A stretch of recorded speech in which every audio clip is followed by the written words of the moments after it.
तो कैपेसिटेंस में बेसिक हम लोग फार्मूला पिछले क्लास में देख चुके थे। क्या था हम लोग सीरीज पैरेलल का फार्मूला करने से पहले क्या है कि कॉन्सेप्ट सीखना जरूरी है। जिस तरह से हम लोग रेजिस्टेंस में हम लोग देखते थे सीरीज में रेजिस्टेंस रहता था, तो एवरी रेजिस्टेंस के क्रॉस क्या था, करंट सेम। करंट के जगह यहाँ पर आप कैपेसिटेंस चार्ज को समझना है। जिस तरह से करंट का काम रेजिस्टेंस में आप देख रहे थे, सेम करंट का जो रोल था यहाँ पर करंट की जगह पर क्या हो जाएगा, चार्ज। करंट के जगह पर चार्ज, बाकी सारा कॉन्सेप्ट वही रहेगा। सिर्फ क्या ध्यान देना है, जो रेजिस्टेंस में सीरीज पैरेलल में करंट का जो रोल था, करंट के जगह पर क्या हो जाएगा, क्यू। लॉजिक सारा सेम। जैसे सीरीज में रेजिस्टेंस था तो सभी रेजिस्टेंस के थ्रू करंट सेम फ्लो करेगा, पोटेंशियल डिफरेंस डिफरेंट रहेगा। कैपेसिटर जब कंसीडर करेंगे तब क्या हो जाएगा, करंट की जगह चार्ज। एवरी कैपेसिटेंस पर जो सीरीज में रहेंगे चार्ज सेम, पोटेंशियल डिफरेंस अलग अलग।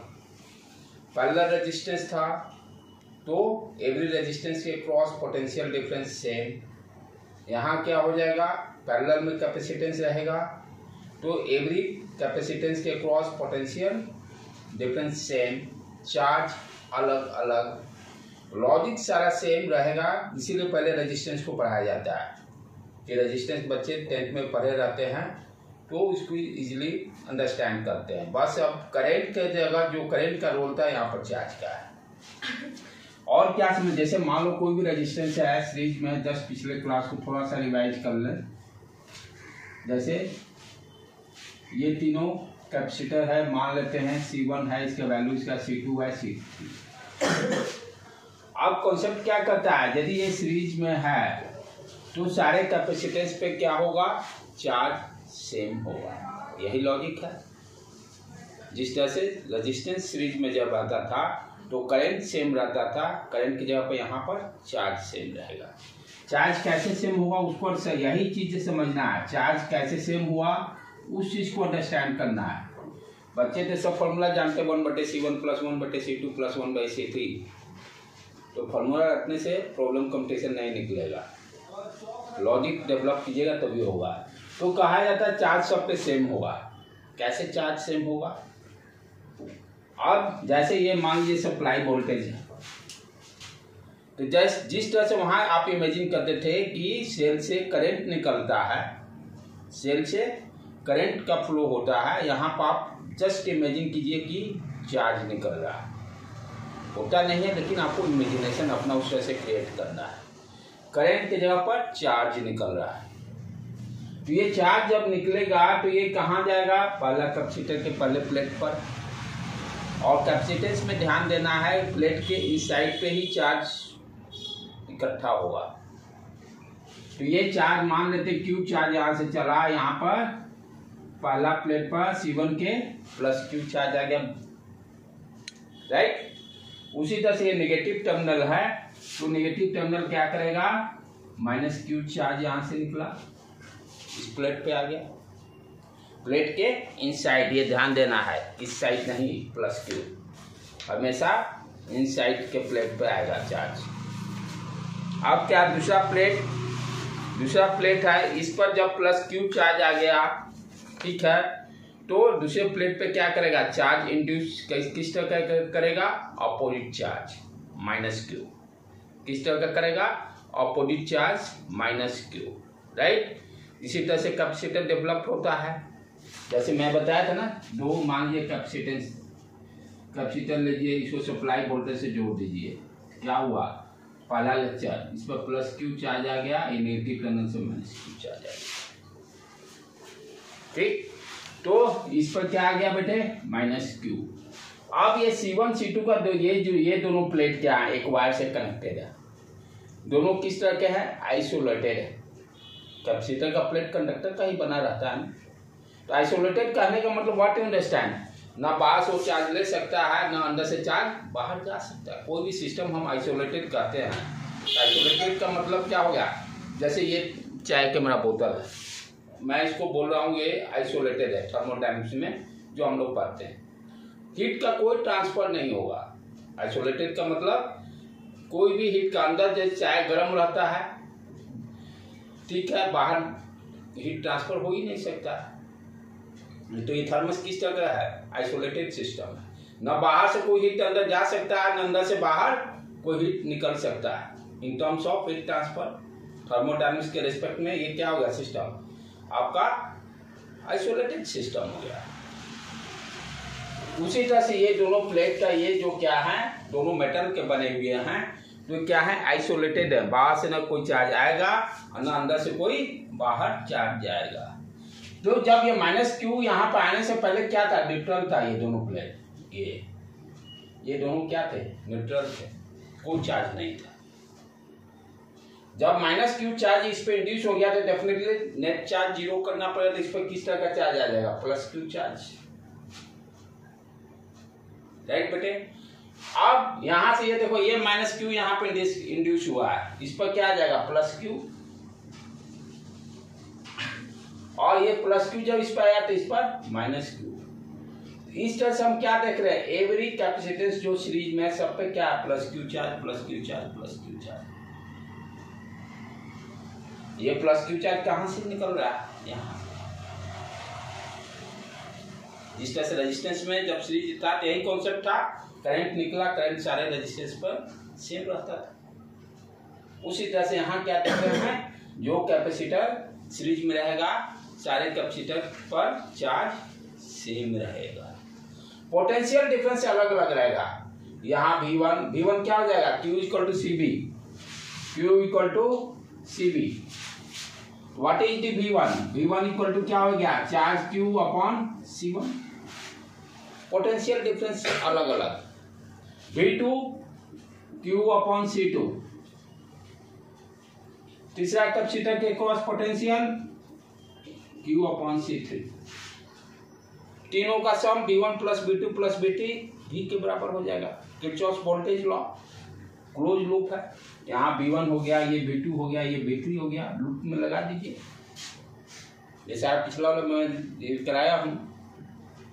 तो इस तरह से कॉन्सेप्ट, कोई ये बहादुरी नहीं है कि फॉर्मूला रट के ये this is not right way, रट लिए काम हो गया। इसको समझना पड़ेगा कि ये है क्या चीज। अब क्या करेंगे? लूप है, लूप में किरचॉफ वोल्टेज लॉ लगा देंगे। कहीं से पॉइंट जो कॉन्सेप्ट दिए हैं, कभी रटने का नहीं कि V1 + V2 + V3 = V। Concept पे चलिए, यहां से चले, voltage increase, V volt positive हो गया। फिर प्लस से Q, -Q पे जा रहे हैं, voltage drop, -V1, again voltage drop, -V2, again voltage drop, -V3। इस पॉइंट पे पहुंच गया 0। V = V1 + V2 + V3। V1 कितना हो गया? Q/C1। V2 Q/C2। V3 Q/C3। और ये लेफ्ट हैंड साइड में क्या है? इसको हम Q/C इक्विवेलेंट लिख सकते हैं। यहां से आप Q उड़ गया, आ गया ये फॉर्मूला कैसे है, लॉजिक क्या है, दैट वो पॉइंट को अंडरस्टैंड करना है। ये कोई भागी नहीं कि इसको रट के बस सिर्फ C इक्विवेलेंट आप निकाल सकते हैं। नहीं, आपसे पूछ देगा चार्ज बताइए हर प्लेट पे क्या होगा, वहां पर फंस जाइएगा। चाहे किसी कहेगा पोटेंशियल बता दीजिए किसी चार्ज कैपेसिटर के क्रॉस, वहां फंस जाइएगा। एनर्जी पूछ देगा किसी प्लेट का निकालने का, वहां फंस जाइएगा। अब जो वही बच्चा करेगा जिसको ये फंडा क्लियर रहेगा। इसीलिए हमेशा बेसिक पे जाने का है। सिमिलरली उसी तरह से जब पैरेलल में था तो हम लोग क्या देखे थे? वहां पर पोटेंशियल डिफरेंस सेम, वहां पर पोटेंशियल डिफरेंस सेम।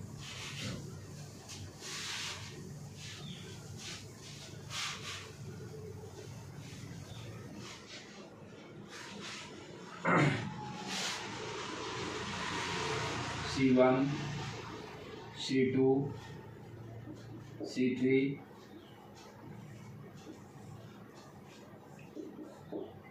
यहाँ सारे के क्रॉस क्या है? सेम है, पोटेंशियल डिफरेंस भी दे दिए थे, पैरेलल में है। लेकिन जिस तरह से वहां पर सीरीज में पैरेलल में जब रहता था तो करंट अलग अलग रहता था, डिफरेंट करंट। उसी तरह से यहाँ भी क्या होगा, सारे पे चार्ज अलग अलग, करंट की जगह पर चार्ज को असाइन कर देना है, सारे पे चार्ज अलग अलग होगा। इससे मान लीजिए क्यू चार्ज निकला, क्यू चार्ज डिस्ट्रीब्यूट हो गया। जैसे वहां से करंट निकलता था सेल से, करंट को डिस्ट्रीब्यूशन कर देते थे I1 I2 I3, उसी तरह से यहाँ भी क्या होगा, क्यू चार्ज डिस्ट्रीब्यूट हो गया। यही लॉजिक जो वहां करते थे, बस उसको दिमाग में सेट करके रखना चार्ज यहाँ। ठीक, अब ये सिंपली अब जानते हैं क्यू इक्वल टू क्या होता है, C B. C equivalent V supply voltage, V तो सबके क्रॉस सेम है, C1 V, C2 V, C3 V भी उड़ा दो, देखो फॉर्मूला भी आ गया। अब आपसे पूछ दिया बच्चे है फॉर्मूला रहते रहते C equivalent equal to C1 plus C2 plus C3। अब पूछ दिया इसमें कि C2 के क्रॉस पोटेंशियल डिफरेंस बताइए, कैलकुलेशन पे करते जा रहा है। सामने देखो V दिया तो V ये रहेगा। अब आपसे पूछ रहा है कि C3 के पर चार्ज कितना आ गया, बच्चा परेशान, क्योंकि तो सिर्फ जानता C equivalent equal to C1 plus C2 plus C3 रटे हुए, तो उससे तो आपका एक प्रॉब्लम नहीं लगेगा। वो सब 10th तक की कहानी चलेगा, 10th के बाद नहीं चलेगा। ठीक है, तो ये बेसिक दोनों जानना बहुत जरूरी है। चले अब प्रॉब्लम चालू करें, तब आपको समझ में आएगा कि कॉन्सेप्ट अभी क्लियर हुआ कि नहीं। सेम अब जैसे वहाँ हम लोग प्रॉब्लम सॉल्व करते थे, यहाँ भी उसी तरह से अब करेंगे। जैसे वहाँ आर इक्विवेलेंट निकालते थे, करंट निकालते थे, और इसे एक क्वेश्चन बोर्ड में भी न्यूमेरिकल कंफर्म 100%, और कंपटीशन के लिए तो है ही वेरी इम्पोर्टेंट, कोई रोक ही नहीं सकता। और फिर क्वेश्चन पैटर्न फिक्स है, इतना कर लीजिए काफ़ी है। अब जैसे मान लीजिए फॉर एग्जाम्पल, पहले सिंपल से चलें, जो बोर्ड एग्जाम में पूछेगा, तो 4 प्रॉब्लम जो कराएंगे जो बोर्ड एग्जाम से रिलेटेड रहेंगे, उसी में से कोई ना कोई अटकेगा। सप्लाई वोल्टेज 10 वोल्ट दिया हुआ है, 6 माइक्रो फैराडे कैपेसिटेंस वैल्यू, इसका वैल्यू 3 माइक्रो फैराडे दिया हुआ है। ठीक, उसके बाद ये हो गया कंप्लीट। आपसे पूछ रहा है find C equivalent, first find C equivalent charge on each capacitor, charge on each capacitor. Third question, potential difference on each capacitor, potential difference on each capacitor। Fourth, find the potential energy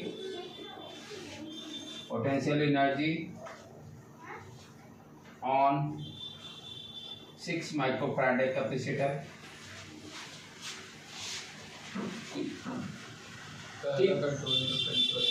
तो logic क्या है, देखिए देखने से ही लग रहा है series में है। ठीक है, 2 कैपेसिटर है, जैसे वहाँ आप लोग पैरेलल में रहता था ना, R1 R2 divided by R1 plus R2 करते थे, वहाँ जो पैरेलल का फॉर्मूला, यहाँ सीरीज का फॉर्मूला हो जाएगा। ठीक, तो जिस तरह से रेजिस्टेंस पैरेलल में रहता था, वहाँ हम लोग लिखते थे R इक्विवेलेंट 2 रेजिस्टेंस रहता था, 1/R equivalent 1/R1 plus 1/R2, तो उसको क्या लिखते थे, R1 R2 divided by R1 plus R2। यहाँ भी उसी तरह से C इक्विवेलेंट आप कर लीजिए, C1 plus C1 C2 divided by C1 plus C2। C1 C2 कितना है, 6 माइक्रो 10⁻⁶। तो आप कैलकुलेशन को याद ध्यान रखना है, बच्चे अच्छा खाते हैं, माइक्रो में दिया हुआ 10⁻⁶, और नीचे में कितना हो गया, 6 + 3 9। यहाँ पर गलती करते हैं, 3 3 जा 3 दूनी 6, 2 micro faraday, 2 micro farad, faraday भी नहीं है, फराड है, FARAD, 2 micro farad. C equivalent निकल गया। उसके बाद क्या है, charge on each capacitor. Logic जिस बच्चे को पता है तो ईच कैपेसिटर सब पे चार्ज सेम होगा और चार्ज कितना होगा जो इस सेल से निकलेगा, और इस सेल से चार्ज कितना निकलेगा, Q equal to C equivalent into V। Q equal to C equivalent, जैसे करंट नेट करंट जो निकलता था तो R equivalent V equal to I R, I V जो सब सेल का पोटेंशियल डिफरेंस, R इक्विवेलेंट। उसी तरह से यहाँ पे क्या हो जाएगा, Q equal to C equivalent into V। C equivalent निकाल चुके हैं, 2 माइक्रोफैराड है, 10⁻⁻⁶, वोल्टेज कितना दिया हुआ 10, ये कितना आ गया 20 10⁻⁻6 वोल्ट। अब आप जानते हैं कि सीरीज में है तो सारे कैपेसिटर पर चार्ज तो सेम रहेगा, जो ये चार्ज निकलेगा वही चार्ज सारे पे रहेगा, ये +Q -Q +Q माइनस, यही इसीलिए वो चीज़ वहाँ पर मैं समझाने की कोशिश कर रहा था कि कॉन्सेप्ट क्लियर रहेगा तो पढ़ देना आप कर लीजिएगा। तो चार्ज और ईच कैपेसिटर पे क्या हो जाएगा 20 × 10⁻⁶ वोल्ट, राइट बेटे। सेकेंड भी क्लियर। पोटेंशियल डिफरेंस जैसे V1 V2 इसीलिए मैं समझाया था, V1 क्या हो जाएगा, V1 equal to C1 into Q निकाल चुके हैं, Q निकाल चुके हैं, क्या sorry Q equal to CB लिखते हैं ना, Q equal to CB, sorry Q equal to CB, तो V equal to V1 equal to Q upon C। Q का वैल्यू निकाले हुए 20 × 10⁻⁶ और C1 कितना है 6 माइक्रोफैराड है, उड़ गया ये। अच्छा यहाँ कुछ छूट गड़बड़ तो नहीं हो रहा, Q इक्वल टू CB 3.27, ये 10⁻⁶ देख लेने का, ठीक है ना, गड़बड़ जा रहा है यहाँ, गड़बड़ है हाँ 10 से तो 20 कर दिया, 20 कर दिया तो 20 हो गया, ठीक है। Q 20 × 10⁻⁶ और C का वैल्यू 6 माइक्रोफैराड है, ठीक है, तो 20/6 वोल्ट आ गया, कट कर इसको काट देंगे। उसी तरह से V2 equal to Q upon C2, potential difference अलग अलग होगा सीरीज में है तो Q का वैल्यू रख देंगे 20 × 10⁻⁶ डिवाइडेड बाई C2 3 माइक्रोफैराड है, यही ध्यान रखना है, 20/3 वोल्ट। तीसरा वाला भी काम ओवर।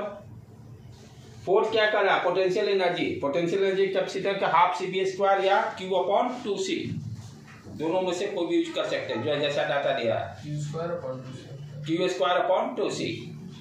अपॉन 2C या हाफ CB²। तो यहाँ पे देखिए किसके पूछ रहा है 6, तो यहाँ आपको कैपेसिटेंस के भी मालूम है, V1 भी मालूम है, हाफ C V1² भी कर सकते हैं, हाफ C1 V1², C1 का भी मालूम है 6 माइक्रोफैराड है, V1 कैलकुलेट कर चुके हैं 20/6 वैल्यू रख देंगे, उसका स्क्वायर कर देंगे, एनर्जी निकल जाएगा। तो फॉर्मूला रखने से काम अभी ये है कि आप जब तक डेप्थ में नहीं जानिएगा तो तब तक नहीं हो पाएगा।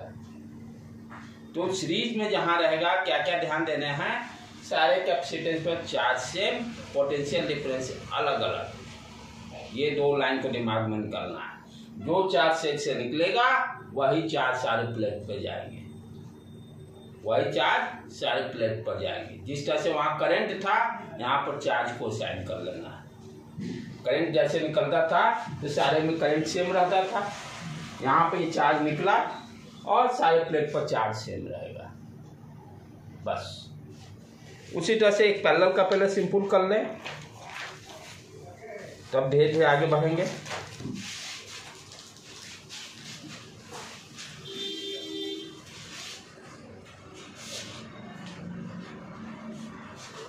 कैलकुलेशन साथ के साथ आप लोग भी करते चलिए, मैथमेटिक्स थ्योरी में खाली जाके करना है, जब प्रॉब्लम सॉल्व करें तो फटाफट आपका भी साथ में होते चलना चाहिए, दिमाग को एकदम खोल के रखना है, तभी फायदा है। प्रॉब्लम में साथ के साथ प्रैक्टिस, फिर घर पे जाके दोबारा practice.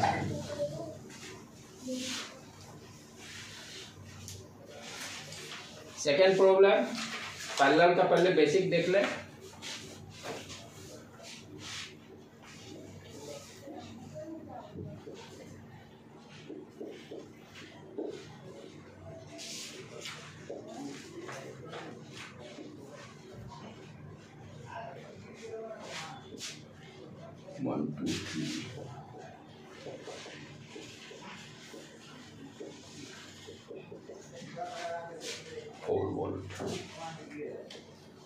Find the C equivalent first. Find the charge on each capacitor. Find the charge on each capacitor. Third, find the potential difference on each capacitor. Potential difference on each capacitor. Fourth, find the energy on 2 microfarad capacitor. Basic वही same question चीज parallel में। सी equivalent का simply यहाँ parallel में दिखाई दे। Parallel कैसे दिखाई दे रहा है? पोटेंशियल डिफरेंस इसके क्रॉस, इसके क्रॉस, 4 वोल्ट तीनों के क्रॉस पोटेंशियल डिफरेंस 4 वोल्ट। ठीक है, ये जो बैटरी का यहाँ सेम पॉइंट सेम सारे के क्रॉस रेजिस्टेंस में कर लिया। वो कंफ्यूजन यहाँ नहीं रहना चाहिए। तो सी इक्विवेलेंट तो सिंपली क्या हो गया, ऐड कर दीजिए C1 + C2 + C3 1 2 + 3 6 माइक्रोफैराड है। काम ओवर। अब क्या करा, चार्ज ऑन नीचे, यहाँ चार्ज क्या हुआ, डिस्ट्रीब्यूट होगा, पैरेलल में है। यहाँ से Q मान लीजिए चार्ज टोटल निकला, इस पर गया Q1, इस पे गया Q2, इस पे गया Q3, यहाँ पर Q चार्ज। जैसे incoming current equal to outgoing current, यहाँ पर incoming charge equal to outgoing charge. बस इमेजिन करना, चार्ज का मोशन नहीं होता है, तब तो इलेक्ट्रोस्टैटिक है। इलेक्ट्रोस्टैटिक में चार्ज स्टेशनरी रहता है, बट इमेजिन कर सकते हैं इस तरह से कुछ हो रहा हुआ अपने प्रॉब्लम को सॉल्व करने के लिए। तो Q इक्वल टू क्या हो जाएगा, Q1 + Q2 + यही चीज है बेसिक। अब charge on each capacitor, potential difference मालूम है, Q इक्वल टू लिख दीजिए पहले बेसिक फार्मूला। हमें निकालना क्या है, Q1 निकालना है। ठीक है, Q1 लिख दिए। कैपेसिटेंस के वैल्यू मालूम है C1, V भी मालूम है, पोटेंशियल डिफरेंस सारे के क्रॉस सेम है। V कितना है, 4 वोल्ट। C1 का वैल्यू रख दीजिए 1 माइक्रोफैराड 10⁻⁻⁶ 4 यानी 4 माइक्रोकूलम। पहला चार्ज Q1 होगा। Q2 C2 पोटेंशियल डिफरेंस वही क्या हो गया, 2 माइक्रो, ये 1 2 माइक्रोकूलम। 2 × 4, सॉरी कैलकुलेशन लिख लेने का गलत हुआ। 2 माइक्रोफैराड, वोल्टेज 4 है ना, 8 microcoulomb. Third Q3 3 microfarad 10⁻⁻⁶ 4 12 microcoulomb. सारे चार्ज निकल गए। टोटल चार्ज कोई पूछता है तो तीनों का सम, सेल्स पे टोटल चार्ज नेट चार्ज कितना है, तो 12 8 20 21 माइक्रोकूलम। 24 एक मिनट, ये 4 है ना, हाँ 4 कर 24 microcoulomb net charge. Basic concept पे चलने का है, चार्ज डिस्ट्रीब्यूट होगा पैरेलल में। ठीक, दूसरा काम over, charge on each capacitor. Third पूछ रहा potential in each capacitor 4 volt, सारे कैपेसिटर पर 4 वोल्ट। एनर्जी पूछ रहा हूँ 2 माइक्रोफैराड, फॉर्मूला क्या है, ½ CV²। हाफ C कितना है, 2 माइक्रोफैराड 10⁻⁻⁶। V कितना है, 4 है, तो 4 × 4 कैलकुलेट करके जूल लिख देंगे यूनिट। ठीक है, तो इसीलिए पूरा एकदम बेसिक फंडा क्लियर होना बहुत जरूरी है, राइट। तो ये तो हो गया बोर्ड एग्जाम के लिए इस तरह का। एक और क्वेश्चन करते हैं, थोड़ा सा स्लाइटली थोड़ा सा एडवांस हल्का सा मॉडिफाई करते हैं। अब दोनों सीरीज पैरेलल एक साथ कंबाइन करते हैं एक ही सर्किट में, सीरीज भी रहेगा पैरेलल भी रहेगा। और नेक्स्ट क्वेश्चन तक आपका बोर्ड एग्जाम तक का आने के चांसेस हैं। कॉन्सेप्ट क्लियर रहेगा तो कैसे भी प्रॉब्लम आप सॉल्व कर लीजिएगा। फिजिक्स में यही है, बेसिक क्लियर रहने पे ही कोई भी प्रॉब्लम किसी तरह का रहेगा वो सॉल्व हो सकता है। बेसिक क्लियर नहीं रहेगा, कितना भी आप प्रॉब्लम सॉल्व करते रहे कोई फायदा नहीं।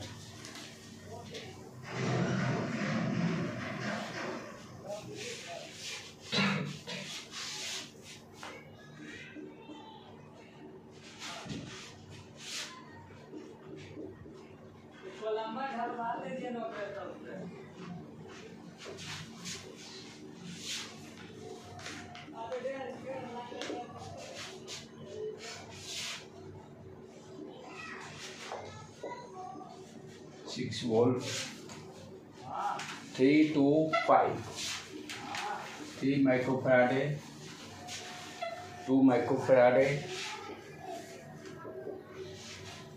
5 माइक्रोफैराडे,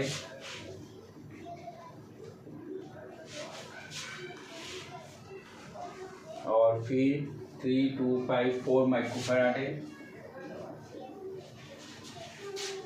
find the charge ratio,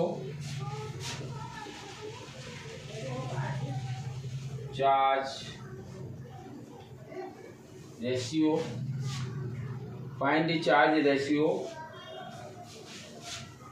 on capacitor 5 microfarad to 4 माइक्रोफैराडे।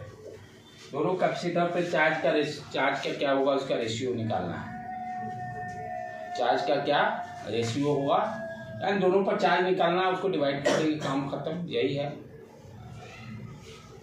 तो अब चार्ज कैसे निकालेंगे भाई, लॉजिक पे चलिए अपना।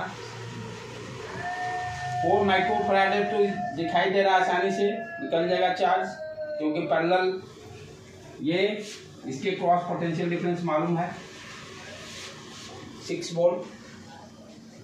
कैपेसिटेंस का वैल्यू भी मालूम है, चार्ज निकल जाएगा Q equal to CV। Charge कितना हो जाएगा, C हो गया 4 माइक्रोफैराडे 10⁻⁻⁶, वोल्टेज 6, 24 माइक्रोकूलम। तो 5 इसका तो हो गया काम। अब उसका चलो देखो ध्यान से, असेंबल करके मान लो Q चार्ज निकला, इसका तो मालूम चल गया 24 माइक्रोकूलम गया इसमें से, और इसका क्या हो गया Q माइनस 24 आगे बढ़ा, ये गया, फिर ये देखो बट गया। इतना आसान काम नहीं है निकालना, क्योंकि ये चार्ज जो गया यहाँ पर 2 भाग में बट गए। ठीक है, तो क्या करना पड़ेगा, पहले तो यहाँ कितना चार्ज जाएगा वो निकालना पड़ेगा। यहाँ पर कितना चार्ज जाएगा वो पहले निकालना पड़ेगा। तो वो कैसे करेंगे, क्या उपाय करेंगे भाई। तो हम क्या देख रहे हैं कि इसके ये टर्मिनल यहाँ पर ये इसके क्रॉस पोटेंशियल डिफरेंस कितना है 6 वोल्ट। यदि इसका C इक्विवेलेंट पूरे ब्रांच का निकाल दे तो चार्ज कितना गया वो मालूम चल जाएगा। पोटेंशियल डिफरेंस इस ब्रांच का मालूम है ना 6 वोल्ट, ये देखो पैरेलल में है। तो इस ब्रांच का यदि हम C इक्विवेलेंट निकाल लें तो यहाँ कितना चार्ज गया वो मालूम चल जाएगा। और पोटेंशियल डिफरेंस कैसे C इक्विवेलेंट कैसे निकालेंगे, ये दोनों पैरेलल सीरीज में आ जाएंगे। कितना हो जाएगा 5 to 7, तो ये दोनों हटा दीजिए तो सर्किट क्या हो गया अपना इस तरह से 3 माइक्रोफैराडे और 7 माइक्रोफैराडे, ये AB। और ये इसका C equivalent C1 C2 divided by C1 plus C2 कर देंगे। हाँ, तो कितना आ गया ये C equivalent equal to 3 into 7 divided by 10, और एक उड़ गया, एक 10⁻⁻⁶ रह जाएगा। तो सटीक 21 2.1 माइक्रोफैराड C इक्विवेलेंट निकल गया।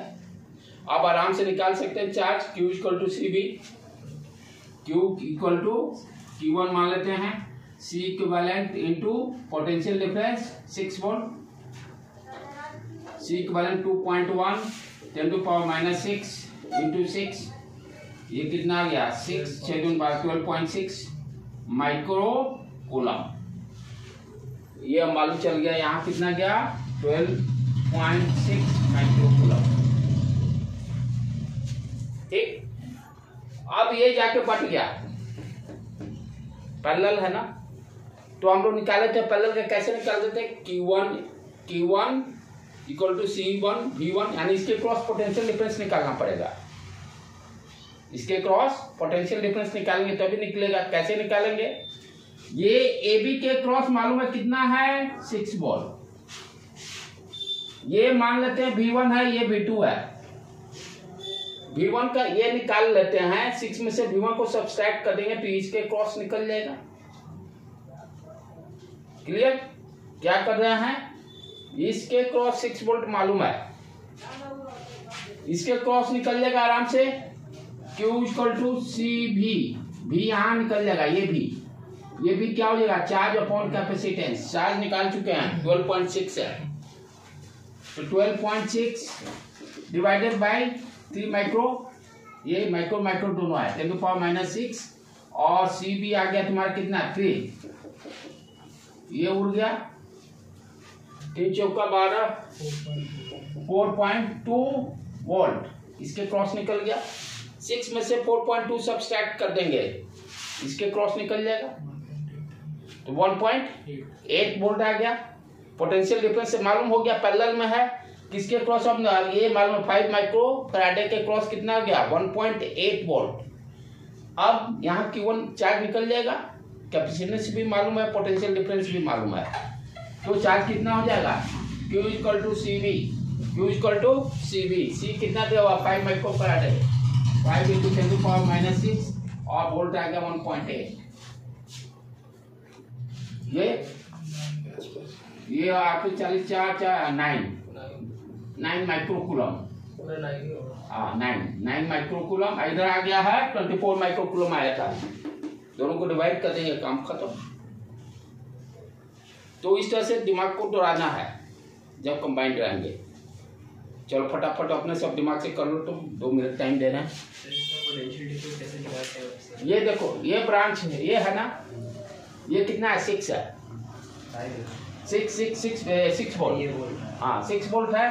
क्या किए, पानी चला, यहाँ जो ड्रॉप पहले सब्सट्रैक्ट कर दिए, ये निकल गया, और 6 में से कितना आया 4.2 सब्सट्रैक्ट कर दिए, जो बचा वो इसी का देगा ना। 6 में से 4.2 सब्सट्रैक्ट करेंगे, यानी यहाँ तक पहुंचे, तो ये यहाँ से यहाँ 4.2 सॉरी 1.8, ठीक है ना, समझ में आ गया ना। चलो आप अपने से कर लो तो फटाफट।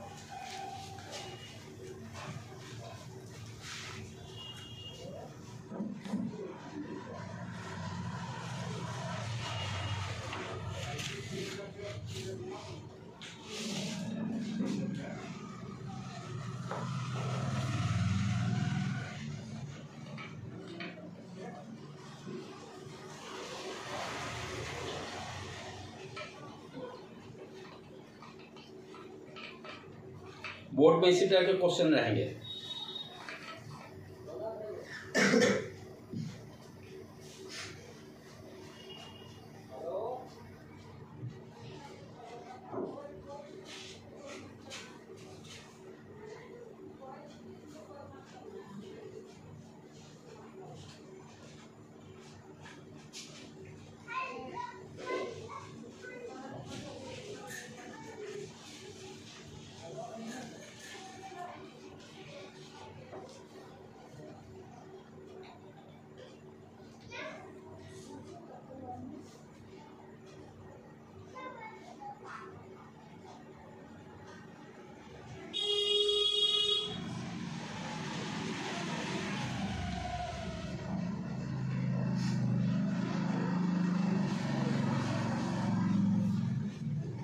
हो गया बेटे,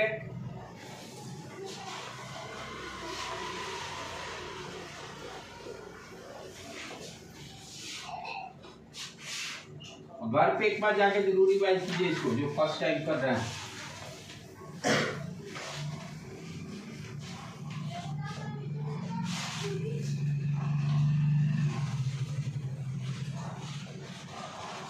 अब चले सी इक्विवेलेंट निकालने के लिए कुछ प्रॉब्लम प्रैक्टिस करें, जैसे वहाँ आर इक्विवेलेंट निकालते थे, राइट।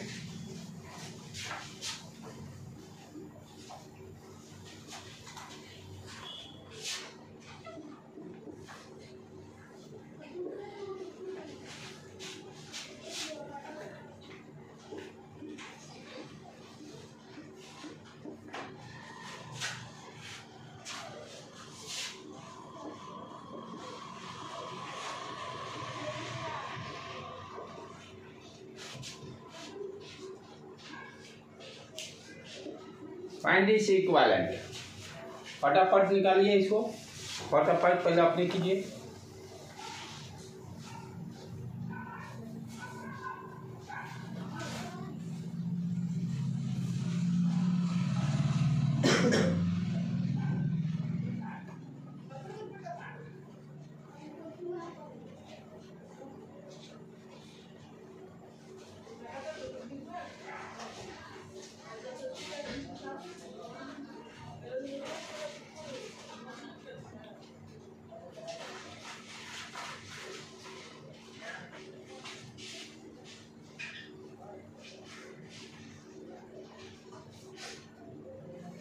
4/3 माइक्रोकूलम।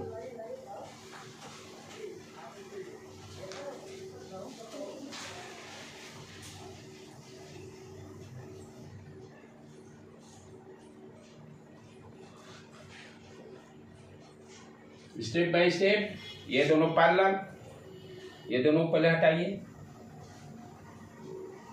पैरेलल में आ गया तो ऐड कर दीजिए। 3 + 2 5। Circuit again draw. इसमें सर्किट को बार बार ड्रॉ कर लीजिए। ए बी 2 माइक्रोफैराडे, ये कितना हो गया 5 माइक्रोफैराडे इक्विवेलेंट करके, ये 20 माइक्रोफैराडे। अब तीनों क्या आ गए सीरीज में, तो 1/C equivalent equal to 1/2 1/5 1/10। C equivalent निकाल दीजिए सारे वैल्यू करके। LCM कितना आ जा रहा है बेटे 20। 2 10 जा 5 4 जा 1 15/20 5 3 जा 5 4 जा, यानी C इक्विवेलेंट 4/3 माइक्रो फैराड। ठीक है।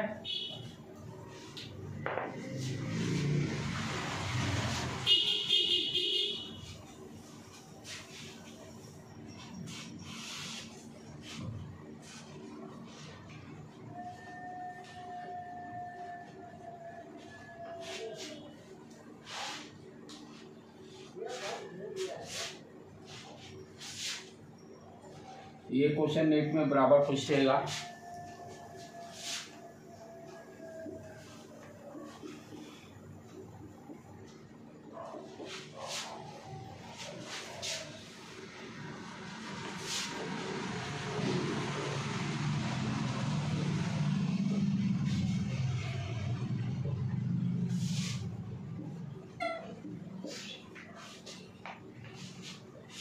To microfarad 1 microfarad.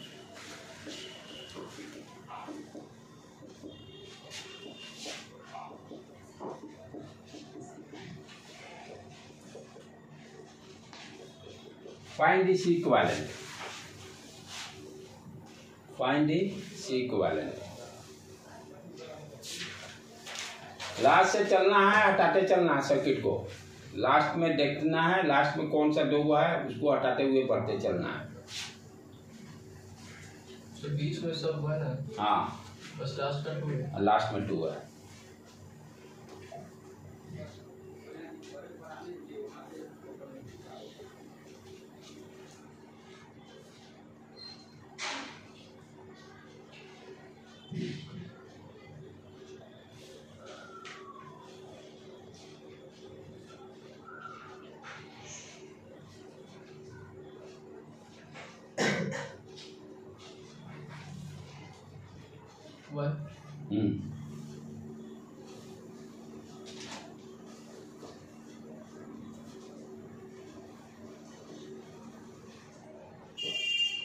लास्ट से चलो, ये दोनों सीरीज में आ गया तो 1/2 1/2 क्या 2 × 2 क्या आ गया C1 C2 2 × 2 divided by 2 + 2 4 cut के 1 माइक्रोफैराड है।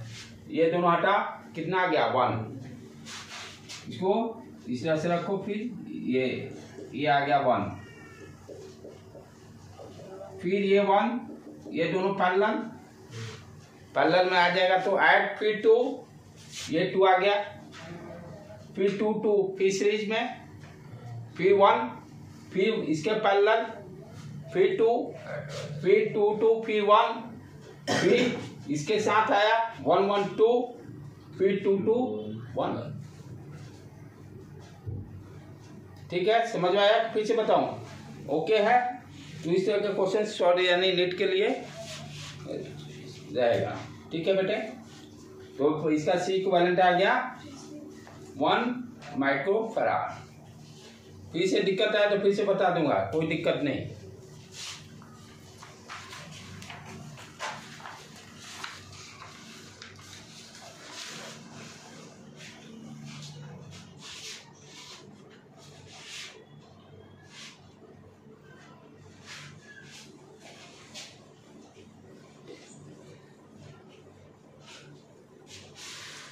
अब सेम प्रॉब्लम जिस तरह से हम लोग रेजिस्टेंस में किए थे, अलग अलग वायर कनेक्शन, दो पैरेलल सीरीज वो सब पहचानने का, इसमें भी उसी तरह का सिर्फ रेजिस्टेंस के जगह कैपेसिटेंस यहाँ आ जाएगा। जैसे वहाँ पे वीट स्टोन ब्रिज पढ़ते थे, सब खेल वही 2 कॉपी करेंगे। सिर्फ क्या चेंजेज होगा, रेजिस्टेंस के जगह पर कैपेसिटर आ जाएगा बस। जैसे ये प्रॉब्लम रेजिस्टेंस में बहुत ठीक है, ये प्रॉब्लम आते भी हैं कंपटीशन में। और रेजिस्टेंस के लिए आप जो भी प्रॉब्लम कर रहे हैं, इसमें यही फायदा है कि एक स्ट्रॉन्ग होगा तो कैपेसिटेंस प्लस रेजिस्टेंस दोनों स्ट्रॉन्ग रहेंगे। जिस बच्चे का रेजिस्टेंस वाला स्ट्रॉन्ग हो गया, कैपेसिटेंस बाय डिफॉल्ट स्ट्रॉन्ग हो गया। इसीलिए कहा जाता है ना कि 12th वाला 11th के कंपेयर में आसान है। स्टार्टिंग का इलेक्ट्रोस्टैटिक जो समझ गया, कैपेसिटेंस समझ गया, तो इलेक्ट्रिसिटी सब एक से एक, कोई जहाँ कहीं भी ज़्यादा टफ नहीं है। हाँ, लेकिन सब लिंक में है, सारे लिंक में है।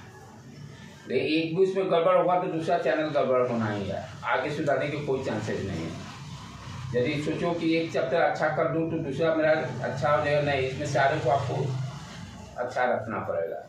और स्कोरिंग है, पूरी तरह से स्कोरिंग है, पूरी तरह से 12th का कोर्स ही इसी तरह से बनाया गया कि बच्चे के लिए आराम से स्कोर कर सके। तो यानी थोड़ा बहुत जो बच्चे जैसे IQ में नहीं है, मैकेनिक्स का भरपाई आप 12th से बढ़िया से आप कर सकते हो। मान लो वहाँ कुछ क्वेश्चन शॉर्ट पढ़ते हैं तो यहीं से आपका मेकअप आराम से हो जाएगा। तो इसलिए 12th वाले पर पूरा फोकस देना है यहाँ पर। जैसे फिजिक्स में यदि आप स्कोर चाह रहे हो कि 100+ जाए, तो 12th वाला पोर्शन को बहुत स्ट्रॉन्ग कर लो। 11th वाला में आप उसमें भी 0 नहीं करना है, यानी काम पर रखना कि जो आसान कम से कम मैकेनिक वो तो निकाल लेंगे कि 2-3 छूटे जो कि इधर 12th से भरपाई कर लिए। नील रखने पर तो सिलेक्शन कभी होना ही नहीं है। क्या कंपटीशन तो नील का मतलब आप लाइन से बाहर है। कोई भी चैप्टर नील कर देते हैं, कोई भी पार्ट्स में से कंपटीशन में यही ध्यान रखना है कि कोई भी चैप्टर को नील नहीं करना है। नील कीजिएगा तो फिर लाइन से आप बाहर है। कि आसान जो उस चैप्टर का रहेगा वो तो बच्चा कर लेगा, तो इसीलिए नील किसी पोर्शन को नहीं रखना है। हाँ, ये हो सकता है कि कहीं का भरपाई, कहीं कुछ मतलब थोड़ा सा डाउन लग रहा तो कहाँ से मेकअप करें, तो 12th वाला फिजिक्स आप बढ़िया से मेकअप कर लीजिएगा। उसी तरह से केमिस्ट्री में भी सेम है, केमिस्ट्री में भी सेम है। मैथ्स में है कि 11th वाला तो भाई 11th का मैथ्स और 12th में दोनों में डिफरेंस है। 12th में ज़्यादा पढ़ना है, 12th में सही में वाकई ज़्यादा पढ़ना है मैथ्स। और उसमें भी फिक्स है ज़्यादा ना, डिफरेंशिएशन और इंटीग्रेशन जिस बच्चे को कब याद कर लिया, मैथ 12 का संभाल लिया। हाँ, उसके लिए भी ट्रिकोमेट्रिक बढ़िया होना बहुत जरूरी है। जिस बच्चे का ट्रिकोमेट्रिक जितने स्ट्रॉन्ग होगा, मैथ्स उतना ही स्ट्रॉन्ग होगा। ट्रिकोमेट्रिक तो इधर मेडिकल वाले के लिए भी जरूरत पड़ती है, तो लेकिन है कि मैथ्स वाले के लिए तो ट्रिकोमेट्रिक बेस्ट होना बहुत मस्त है। राइट बेटे, तो इस चीज को प्लानिंग को आप लोग थोड़ा ध्यान रखिए, फिजिक्स पर पूरा जोर दीजिए। जो थोड़ा हम लोग का उसमें सोच रहे हैं डाउन जो जा रहा है, यहीं से मेकअप होगा। और आसान है, सबसे बढ़िया हमको लगता है कि कहीं ज़्यादा दिमाग नहीं लगाने हैं, सिर्फ आपको पता होना चाहिए था प्रैक्टिस। हाँ, फिजिक्स है थोड़ा दिमाग का तो खेल है, ये मैं भी मानता हूँ। तो भाई कंपटीशन में तो दिमाग तो उतना तो चलाना ही पड़ेगा, तभी रेस में निकलेंगे। राइट, अब जैसे ये प्रॉब्लम, ये सेम प्रॉब्लम रेजिस्टेंस का वहाँ भी हम लोग देखे हैं।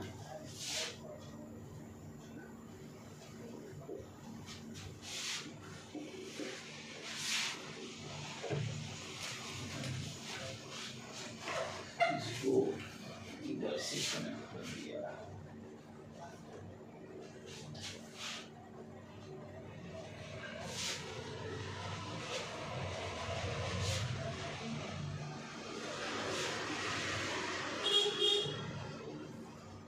Find the equivalent across AB। ये सेम प्रॉब्लम, पहला प्रॉब्लम रेजिस्टेंस का भी मैं स्टार्टिंग इसी से किया था।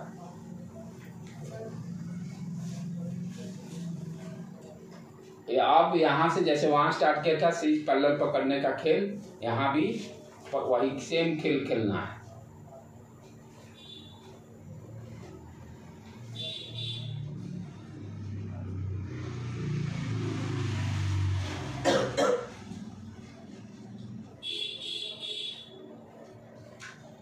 पहले पहचानो कि कौन कौन इसमें कौन सीरीज पैरेलल में है, कैसे क्या है। वायर वाला हम कुछ नहीं, दोनों टर्मिनल अलग अलग बनाइए, हर कैपेसिटर को देखिए कौन कहाँ से कनेक्टेड है। बिना दूसरा डायग्राम बनाए नहीं होगा।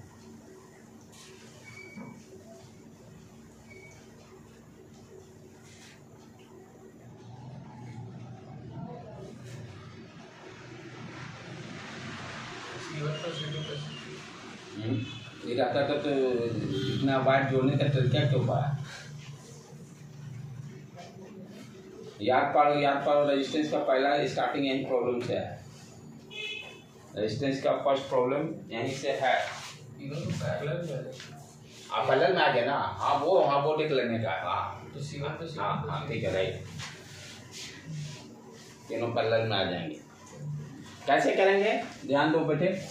इसको मान लीजिए VA पोटेंशियल है, इसको मान लीजिए VB है, जैसे वहाँ पे उसी तरह से रेजिस्टेंस एकदम सेम। अब ये देखिए ये वायर गया, ये बीच में कुछ नहीं है, तो इस पॉइंट का भी पोटेंशियल क्या हो गया VA। फिर उसी तरह से ये वायर गया, ये पॉइंट का potential VB। Wire connection problem जो स्टार्ट किए थे रेजिस्टेंस में। अब हर कैपेसिटेंस को ड्रॉ कीजिए। ये इसको देखिए, ये पहले इधर VA ड्रॉ कर लीजिए, ये VB हो गया। C1 VA VB के बीच में, C2 देखिए VA VB के बीच में, C3 ये VA VB,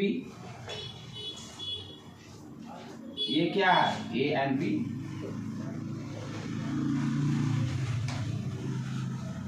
तीनों पैरेलल में आ गए तो C1 plus C2 plus C3। तो इस तरह के प्रॉब्लम्स को हम लोग करेंगे। आज यहीं पर हमने देते हैं, ठीक है। आगे आप जो उसमें किए थे एक बार रेजिस्टेंस वाला सारा प्रॉब्लम को आप रिवाइज कर लीजिए, और आज का जाकर बेसिक को पढ़ना है। आज टाइम कम हुआ है, ठीक है। तब तक अदर सब्जेक्ट वाला आप लोग जिसका मैथ्स बायो अपना और प्रॉब्लम प्रैक्टिस, जैसे ये इससे प्रैक्टिस कर लो रेजिस्टेंस वाला सारा। तो ये 7 ठीक है।